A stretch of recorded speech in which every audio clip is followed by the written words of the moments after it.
Well, I've been having one of those days where not a lot is working out, but I recorded a whole video and realized that the microphone was not set up properly and no audio recorded. So we're gonna do it again. Um, Yesterday, I started recording a video, um, based as a commentary on the Astronomica by Manilius, and I eventually hit a point where I felt like the information was too dense and it needed to be kind of broken down a bit. And I thought maybe if I made a spreadsheet, that would help me to just sort of like digest the information a bit better. So I went through this process of making the spreadsheet here. Um, and the chat where we left off when I was doing the video, he was talking about how um, that each sign has private foes and wage specific wars against other signs or whatever. Um, and I was about to dive into that, but then I had to just sort of like create this table and sort of digest it a bit better. And I also had to contemplate some. I was getting stuck. I had a bit of a brain fart. I couldn't figure out what they were talking about with the sign, the urn. But then I figured it out pretty quickly that the urn is probably Aquarius, right? Because it's like the water bearer, and they have this vessel which they carry the water in. And so when he talks about the urn, he's talking about Aquarius. So that helped me to just sort of to figure some of these things out before continuing on with my videos. Um, so that's the column here that says war, basically. And I'm going to be reading the paragraph where this information comes from, and we can kind of go through it and do commentary at the same time. In the second column is the column that says love. It seemed like it was like too one-sided to just do a chart that's just about the war side of it, or the animosities, the conflicts, and stuff like that. So the love here I took from basically what was the chapter that was in my previous talk. Now, for the sake of not repeating myself, I'm not going to repeat that chapter again because that would just be obnoxious. I'm just going to talk about this this part of the chapter. I mean, which is about the war and animosity between the signs. And I think it's also a bit funny because um I think a lot of the time people look to traditional astrology as something that's not being quite so much about like personality characteristics or like relationship compatibility, and it's been kind of cast as that was something that's more of a modern astrology kind of convention, kind of selling astrology in the 20th century, 21st century. But a lot of what he talks about sounds like it's compatibility between people born under these signs, as if it's their sun. This could be very well used as sun sign astrology compatibility, as far as I can tell, right? Um. So, anyways, I'm just gonna get into it now, and we'll do some commentary as we go. The ram's children are at war with the offspring of the virgin, the balance, the twins, and with those whom the urn has brought forth. So if we look at this, it's as I mentioned too, I was reading a bit in the previous video that fire signs, according to Manilius, fire and air are enemies. And I mean, this is funny because in most of these like you've got a scheme in tarot, for example, of like elemental compatibility, right? And it's kind of funny because in tarot, fire and water are said to be particularly not compatible with each other, but fire and air are seem to be complementary, right? um, and I think fire and earth are not really complementary, but it's not quite as bad as fire and water, right? Well, this is kind of funny because this is Manilius, and Manilius, it's not really. If you see Aries, it doesn't really mention anything with water at all, but he really emphasizes this thing of air versus fire, right? Now, this is my whole point about this is that I'm not looking for some sort of like ultimate metaphysical truth here, but I think it's just curious to look at one particular astrologer and his ideas, and it's a lot different than some other, ways people might talk about elemental configurations, right? Um, that's one interesting thing that comes up, anyways. I'm gonna just keep going. Against the progeny of the bull, there advanced men born under the crab and under the scales, and those produced by the fierce scorpion and by the fishes. So this is interesting because, I mean, we can see obviously there's the opposition between Taurus and Scorpio. And with the rationale that Manilius laid out, which I covered in the previous video, is that Manilius makes the argument that if one sign is particularly antagonistic with another sign, then by extension of that, he's probably not going to get along with the other signs of the same trigon, right? And what's the trigon? It's like other signs of the same element.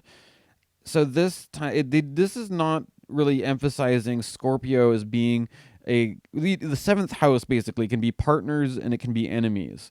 This is emphasizing more of an animosity relationship between Scorpio and Taurus, and by extension, Taurus doesn't get along with any of the other water signs. Um, Now, if you're a Taurus and you do get along with other water, but it's actually no, that's not quite true, because then, if you double back, to the love section, apparently Pisces and Taurus are quite compatible. Um, so it's kind of there's kind of idiosyncrasies here, and the way I would explain this is that there's some signs will have a strong potential to go to war against each other, but that doesn't disclude the potential for the same signs to possibly have more friendly relationships as well, right? So with Pisces and Taurus, it could go either way. It could be really successful, or it could be they could be enemies, right? And there's another interesting thing, that Taurus doesn't get along with Libra here. I'm not really sure what the rationale of that is, but maybe the two Venus signs, you know, they're yeah, I mean, they're not, I don't think they really connect with a traditional aspect in I think they're kind of inconjunct or averse to each other. That could have something to do with it, but I'll just leave that one right now and keep going. But those created by the twin stars have war with the ram and his trigon. So here we have basically, again, the whole air and fire thing. We have Gemini versus all the fire signs. The seed of Capricorn vexes those begotten under the crab, and so do the children of the balance, those produced by the virgin sign, and those that are mustered under the constellation of the bull averse. So this is kind of funny. This is why I had to start like making a table, basically, because it's like, it seems to me like, well, it would make sense if he went to Cancer, right? Like Cancer comes after Gemini, but the seed of Capricorn vexes those begotten under the crab, and so do the children. Oh, wait a minute. Yeah, see, as I'm doing this maybe this is actually the way he writes this is kind of funny. The seed of Capricorn vexes those begotten under the crab, and so do children of balance produced by the and the virgin. And oh, you know what? That's probably it. Like, okay, let me just fix this up a bit. Because this is kind of a work in progress. If I'm finding more and more little things as I keep going. It's maybe a good idea that I had to do this video twice. So let's see. We already have the thing with Cancer there, Cancer and Capricorn, and the children of balance. So if you see this, these are both, so far what we got here, these are cardinal signs. The balance,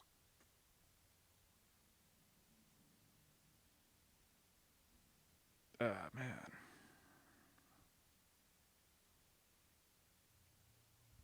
For some reason, it says both the bull here, the bull, and the virgin. So that's the earth signs.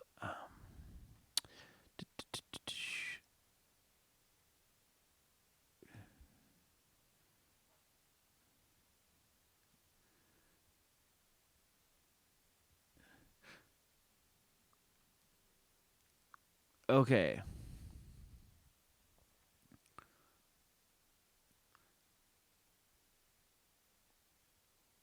So basically, again, there's this thing. It's like the same way that fire doesn't get along with air in Manilius's model. It's like water doesn't get along with earth in Manilius's model, which is kind of, this is weird because like it's, I guess it's the whole thing of the oppositions. Because that's his rationale, is because the oppositions are kind of create an animosity. Oppositions are the nature of Saturn, that he treats the oppositions more like an unfriendly thing. And even though like it's funny thing is like sextiles also have the same thing, but I guess for him like the sextile is just not as strong as the opposition or something. But for this this reason he has the opposition between water and earth here, and that sort of characterizes the animosity of Cancer against the earth signs. And I guess because Libra is a cardinal sign that it's in a square to, that would be why Libra is there.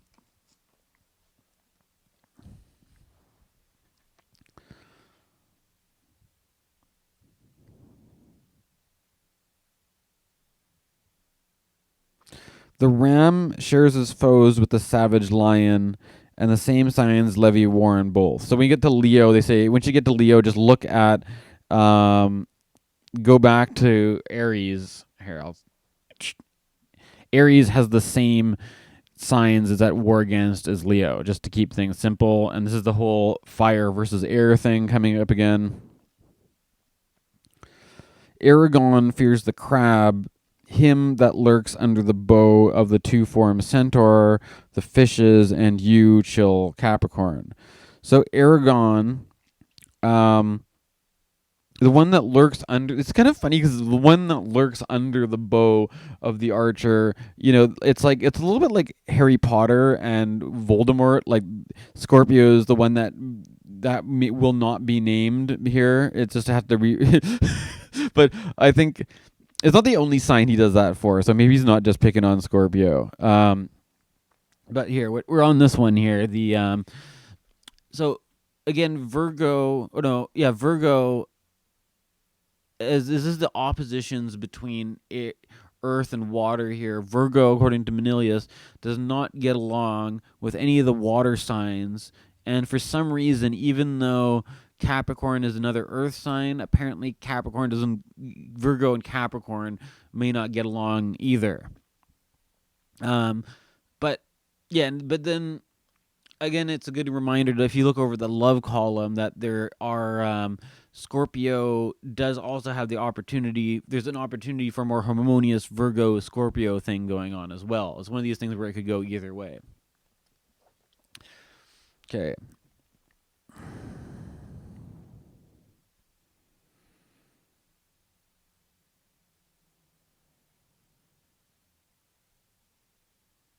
The balance is assailed by the largest host, Capricorn, and Cancer opposite him, the quadrate signs on either side of the youth, and those signs reckoned as of the ram's trigon.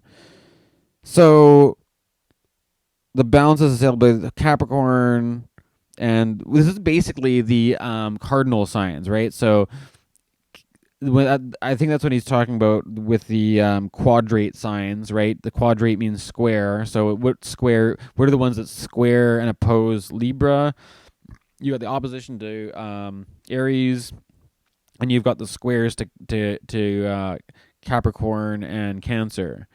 And because Aries is air, and there's the air fire animosity, Libra doesn't get along with Sagittarius and Leo either.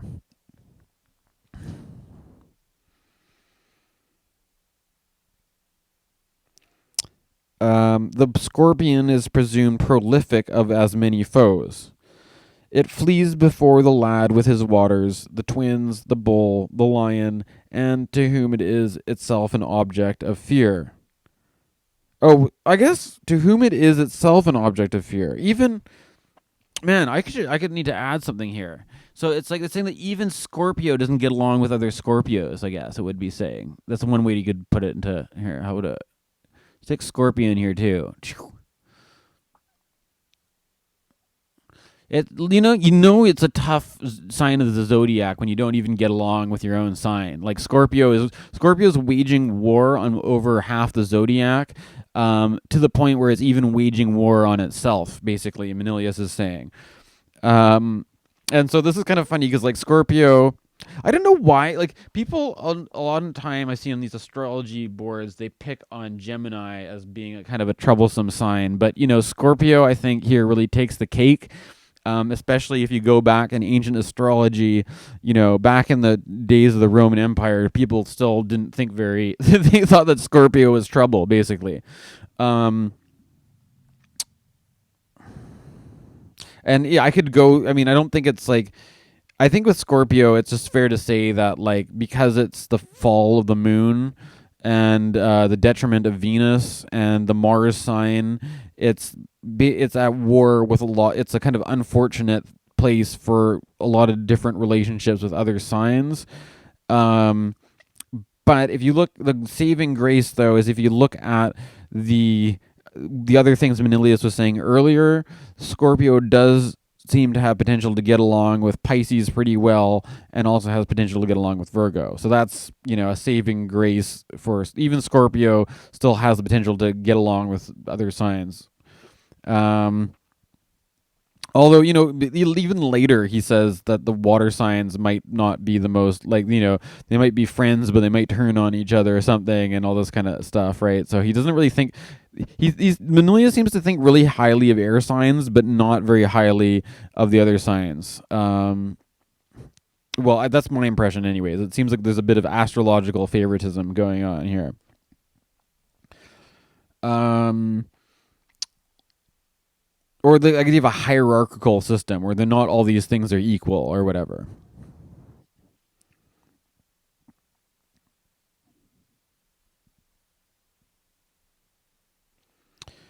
Now where am I now? So he was talking about, like, he ended off with from the Archer sign, and this offspring, the children of the twins, the balance, the virgin, and the urn, crave to vanquish. So here with Sagittarius, you've got again fire versus air, all the air signs, and then for some reason Sagittarius doesn't get along with Virgo either. But then if you go back to what he was saying previously about them getting along, it says that there's also the potential for Sagittarius to get along with Aquarius and Virgo. So there's both kind of like, sometimes it goes both ways. Sometimes it can be either or. Um, Bidden by the rule of their own nature, the self same signs are born in hostility against your sun, Capricorn. I'm basically thinking that the self same signs are the cardinal signs here, but I put in the Taurus and Aries as well, because I'm not sure, like, if the self same signs are just like the single bodied signs or the fixed as well.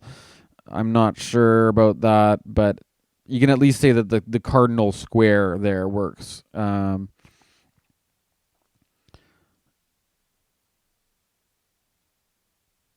Yeah, I don't. Maybe I should.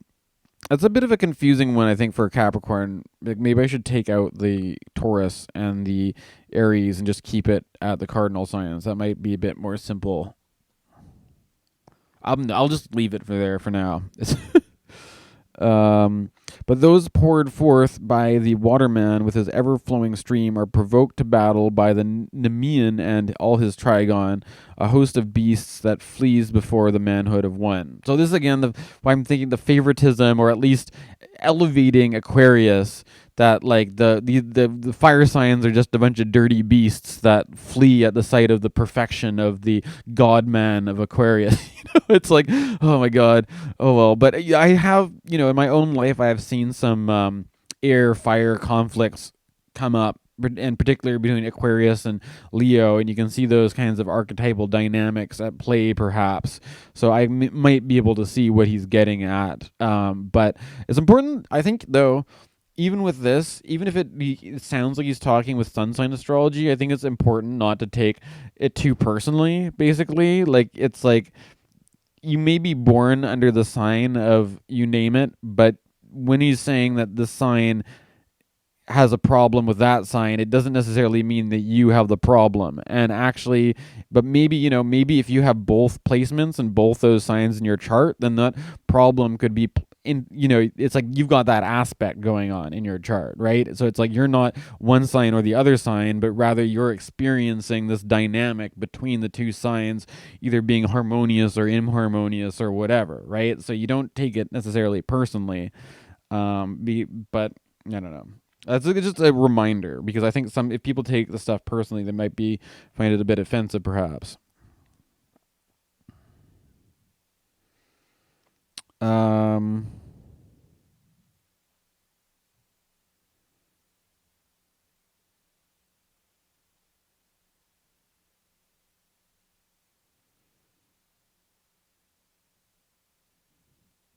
So where was I here?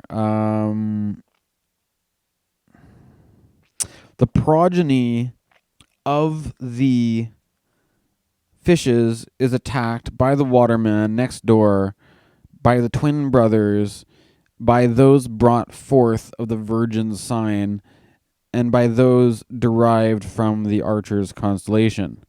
So Pisces doesn't get along with Aquarius, Gemini, Virgo, and Sagittarius.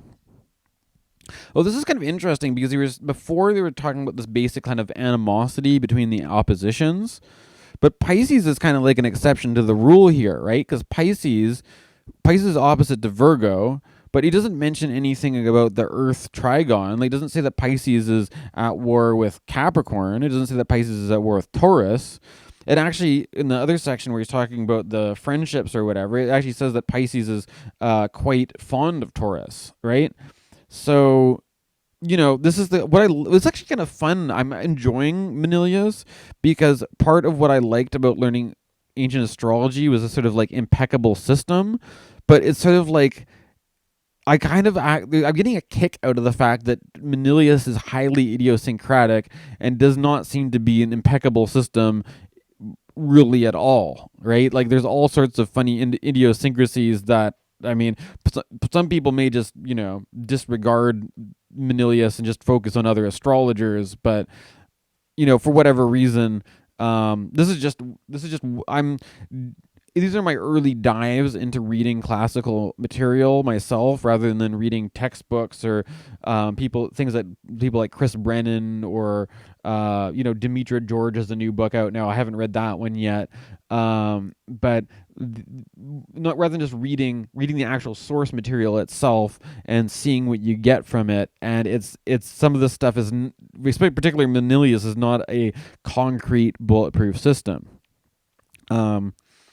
After this too, he's more of a poetic kind of guy, and he's in sort of a poetic statement on this whole topic of the animosity, the war, and the conflict between the signs. And I'm just gonna switch out of this, out of my spreadsheet view, and I'll read that part to you. So I'm going to read the next part, which is Manilius giving a statement on the nature of these conflicts between the signs and how that plays out into the kind of conflicts we see in the world around us. From so many configurations of signs come beings opposed to each other, and thus variously and thus often is enmity created. For this reason, nature has never created from herself anything more precious or less common than the bond of true friendship. And throughout the long history of mankind, ages and centuries so many, amid so many wars and the motley strife even of peace, when misfortune calls for loyal support, it scarce finds it anywhere. There was but one Pleiades, but one Orestes, eager to die for his friend. Once only throughout the ages have men disputed for the prize of death. In that one snatched at a doom, the other refused to yield. Yet how great is the sum of villainy in every age! How impossible to relieve the earth of its burden of hate! Fathers sold to death and mothers murdered have not marked the limit of wickedness. Even the god Caesar fell victim to deceit unspeakable, whereat in horror on the world Phobos brought darkness and forsook the earth. Why tell of the sack of cities, the betrayal of temples, the many disasters suffered in the time of peace, the mixing of poisons, treachery in the marketplace, slaughter within the very walls of Rome, and a conspiracy that skulks beneath friendship's name? Crime is rife among the people, and all is filled with madness. The distinction between right and wrong is swept aside, and iniquity runs amok with the very laws as its weapons. This kind of stuff. People are talking. People, it sounds topical these days, right? That's the thing, is that maybe reading some of this ancient astrology, maybe not a lot has changed. We're dealing with a lot of stuff in our society these days about corruption, systematic injustices, and here you have Manilius from 2,000 years ago. This is at the time of Augustus Caesar, saying that iniquity runs amok with the very laws as its weapons. Guilt is now too great for punishment. Truly, since many are the signs in which men are born for discord, peace is banished throughout the world, and the bond of loyalty is rare and granted to few. And just as in heaven, so too is earth at war with itself, and the nations of mankind are subject to a destiny of strife. So it doesn't sound very good. I'm sorry, but you know what? It seems like this is perhaps a suiting video to do. We just got through eclipse season. We have the big three in Capricorn again.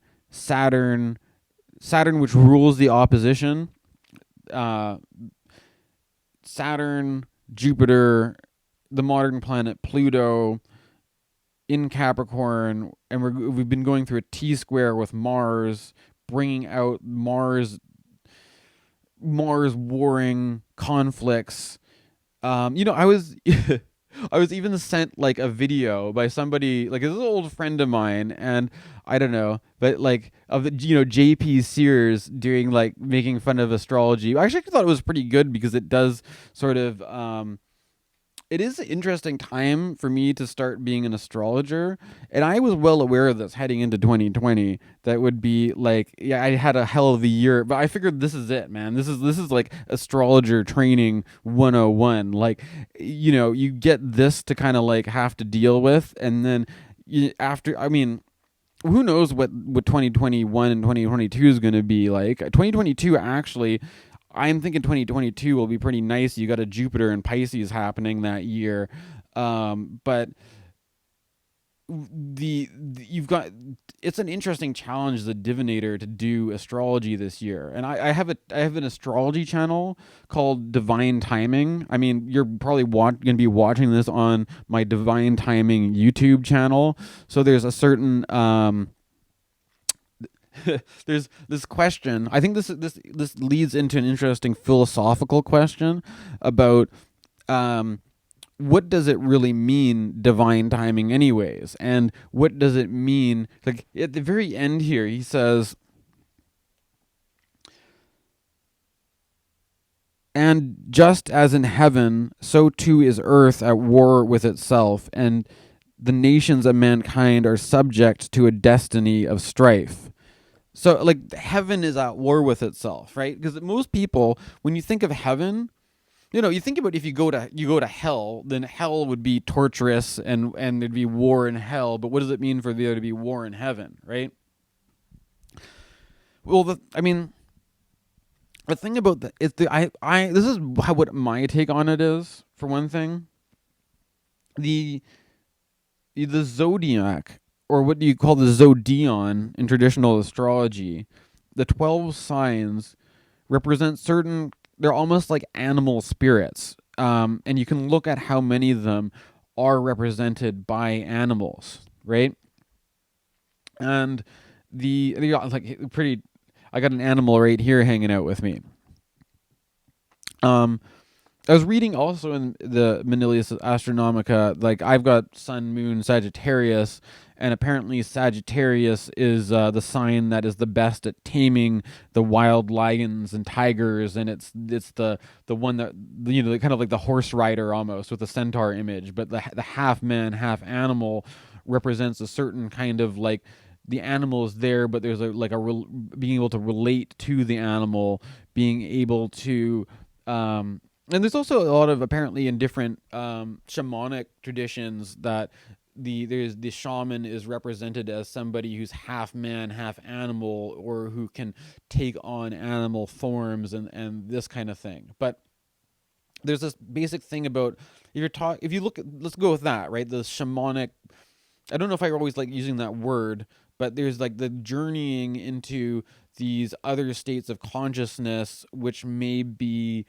um the sort of the substratum, like these are the structures from which our rational mind is built. But what are we getting back into? We're getting into are the primal instinctual subconscious drives, and that is, I think, part of the reason why the animal images are such a strong influence on the zodiac.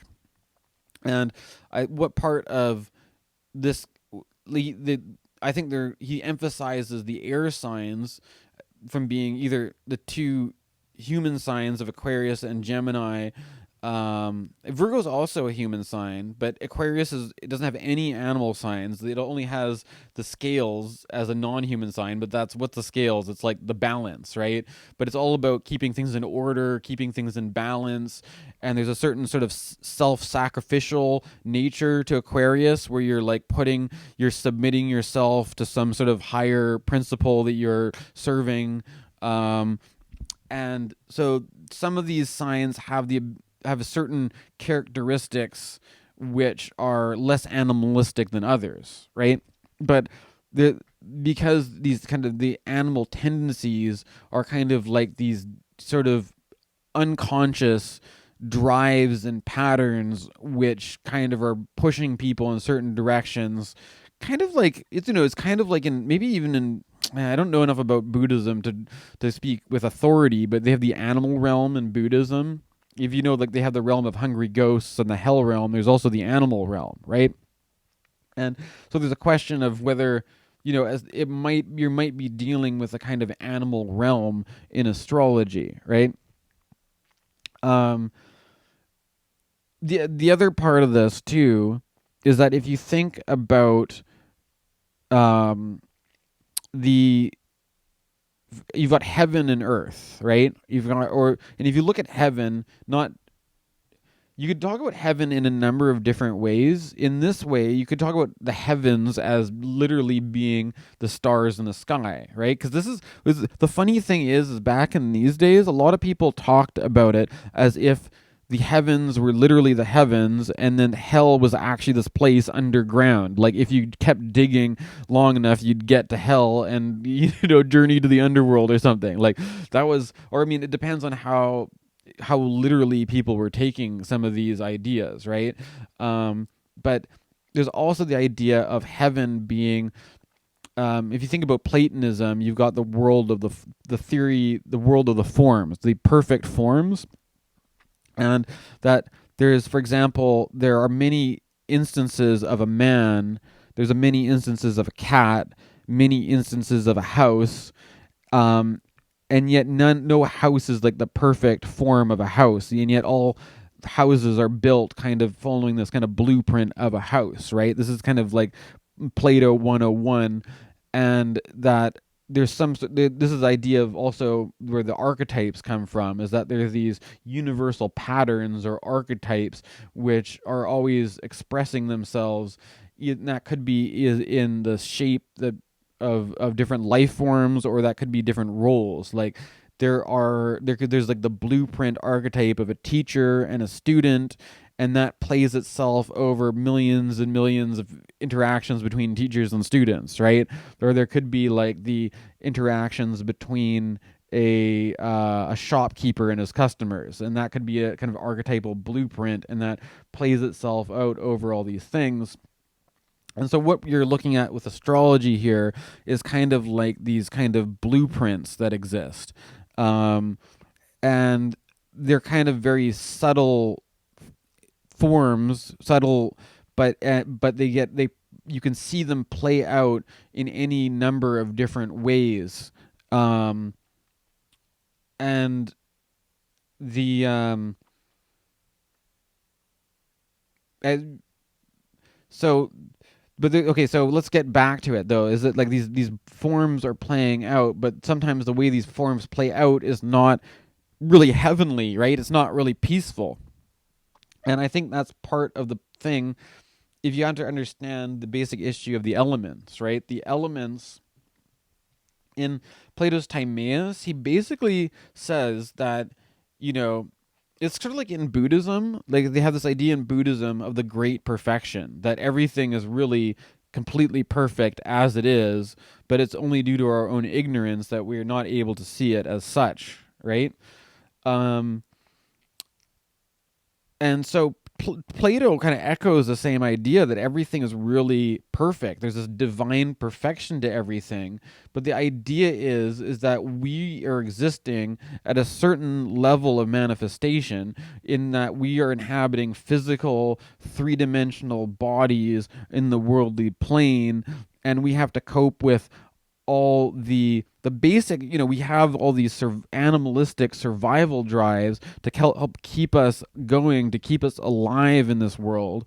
And because of that, like, we have an experience of the world that's greatly influenced by what you could call elemental factors, right? And if you want to, it would be an easy way to explain this would be, let's think about just like when people say facing the elements, it's like, oh, it's like it's raining outside, it's snowing outside, there's a big, tornado coming through, or there's a drought, where are we going to get our food from? We have to survive or something, right?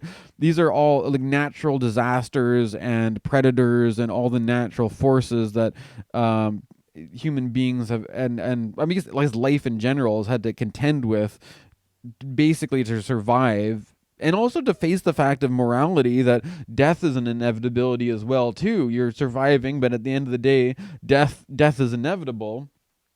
Creates a situation where, we have fear in our system as part of the survival drive, and we're contending with all these different energies. And you can talk about this as like dealing with the weather, or dealing with predators, or dealing with all these things, but at a more subtle level, you have the four elements of astrology represent these different categories of things. You have fire as being, this intensity, this drive, this sort of like push to the dopamine in your system, go out and do it, and don't let anybody stand in your way, and all this kind of thing. That could be kind of fire. And water would be more of the emotional, more would be like the need for emotional bonding, the need for expressing yourself, or looking for the more subtle, intuitive, moody, reflective, your ups and downs of your emotions, of your moods, and one day you're getting along with your partner, and the other day you're fighting, and all this is all water stuff, right? And and earth is your basic material circumstances, right? Like if all that kind of stuff is like seems too psychological, earth is like, do you have money in the bank? Do you have food on the table? Do you have a roof over your head? Is the nutrients in the soil going to give you crops or not? All these practical, are you running your production to schedule or something like this? Are you behind in your work? Are you going to need to catch up? This is all time management, resource management. This is all earth stuff, right? And And air is a bit more. Air is more of the social thing, like actually managing people in a way. It's like the social interactions. The You can also say like sociology and all the issues that are coming up around. People might get into huge disagreements over things which are actually kind of abstract in a way, right? Where people are going to war against each other about their principles, right? Or like of you know, I would consider this to be kind of like an air thing. Um, the intellectual side of things that is trying to the mind that we've cultivated to bring us the technology that promises to get one up over all the elements, but then it turns out the technology is just its own elemental thing that we get stuck in, right? Like the air is like, oh, air is this floaty, lofty thing. Like, oh, we can cruise by on air to get over it, but it itself is just another element, right? And then you see like, oh, wait a minute, air doesn't actually get us out of the whole elemental play. It's just another part of it, right? Which is that's kind of an interesting one. It was kind of like I don't know. Maybe I'm just kind of reading back on this, but this is what I like astrology is for. Is it's sort of like a tool of contemplation of these subjects, right? Um, there's there's more in this Manilius book. The next stuff he goes on to is like the friendship between signs of their own element, of their own trigon. Um, but I think I've recorded a pretty good amount today, so I'm just going to leave it here, and maybe I'll leave that for potential part 3.